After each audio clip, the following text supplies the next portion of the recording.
Hi friends, இப்போ நம்ம பாக்கியலட்சுமி பார்க்க போகிறோம். பாக்கியலட்சுமியில் வந்துட்டு குடும்பமே சேர்ந்து சும்மா தாறுமாறாக வச்சு கிளின்னு கிழிச்சிருக்காங்க நம்ம கோபியை. வேற லெவல் சீனுப்பா, செம்ம என்டர்டைன்மெண்ட்ப்பா அப்படிங்கிற மாதிரி இருக்குது. பையன் வந்து வீட்டை விட்டு வெளியே போக சொல்லிட்டான். நான் இருடா உனக்கு ஒரு முடிவு கட்டுறேன், நான் யாருன்னு காமிக்கிறேன், நான் உனக்கு அப்பேன்டா அப்படின்னு சொல்லிட்டு கெத்தாக வந்து நின்னாரு.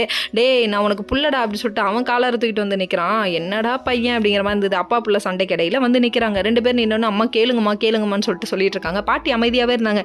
சரி சைலண்ட் பாம், அது ஆட்டோ பாம், எப்பயாவது வேகமாக வெடிக்கும், அப்போ பார்த்துக்கலாம் அப்படின்னு சொல்லிட்டு வெயிட் பண்ணி பார்த்துட்டு இருக்காங்க. வீட்டில் உள்ள எல்லாருமே அந்த இடத்துக்கு வந்துட்டாங்க. வந்ததுக்கப்புறம் நம்ம பாக்கியா சொல்லிட்டாங்க, என் பசங்களுக்கு பிடிக்கல, நீங்கள் வீட்டை விட்டு கிளம்புங்க, இது ஏன் வீடு, நான் சொல்லுவேன்னு சொல்லிட்டு சும்மா வேற லெவலில் பேசிட்டாங்க.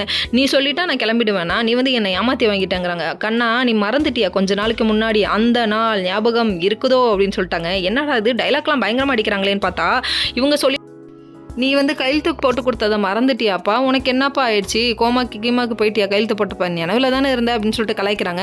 கலாய்ச்சதெல்லாம் போதும் நிறுத்துன்னு சொல்லிட்டு பாக்யாவை மோத வராங்க. அந்த டைம் பார்த்து எல்லாரும் வந்துட்டாங்க. அதுவும் நம்ம செலியனும் எலியிலும் வேற லெவல்ப்பா. செலியும் ஒரே ஒரு வார்த்தை தான், எங்களுக்கு பிடிக்கல, நீங்கள் இங்கே இருக்கக்கூடாதுன்னா இருக்கக்கூடாது, உங்களோட பர்சனல் விஷயத்தில் நாங்கள் தலையிட மாட்டோம், நீங்கள் இருந்து வெளியே போங்க அப்படின்னு சொல்லிட்டாங்க. எலியிலும் அதே வார்த்தையை தான் சொல்லிட்டாரு, நீங்கள் குழந்தைய பெற்றுக்காம போங்க, அதை பற்றி எங்களுக்கு கவலை இல்லை, நீங்கள் முதல்ல எங்கள் வீட்டை விட்டு வெளியே போங்க அப்படின்னு சொல்லிட்டாங்க. நடக்கிறதெல்லாம் வேடிக்கை பார்க்குறாங்க. நம்ம ராதிகா வேற வழி இல்லை, என்ன பண்ணுறது கோபியா அப்படின்னு சொல்ல, நீ கம்முனு நான் பேசிக்கிறேன் அப்படிங்கிறாங்க. என்னையா நடக்குதுங்க, இவ்வளோ அசிங்கப்படுறீ அப்படிங்கிற மாதிரி ஆயிடுச்சு. கடைசியில் இனியாவும் நீங்கள் வேணாம் டாடி இந்த வீட்டை விட்டு வெளியே போங்கன்னு சொல்லிட்டாங்க. கடைசியில் பாட்டி என்ன சொல்லிட்டாங்கன்னா, நீ இங்கே இருக்காதா, உங்கள் பசங்கள்கிட்ட அடி வாங்கிட்டாரா, வெளியே போடான்னு சொல்லிட்டாங்க. ராதிகா கொந்தளிச்சிட்டாங்க. Okay friends, next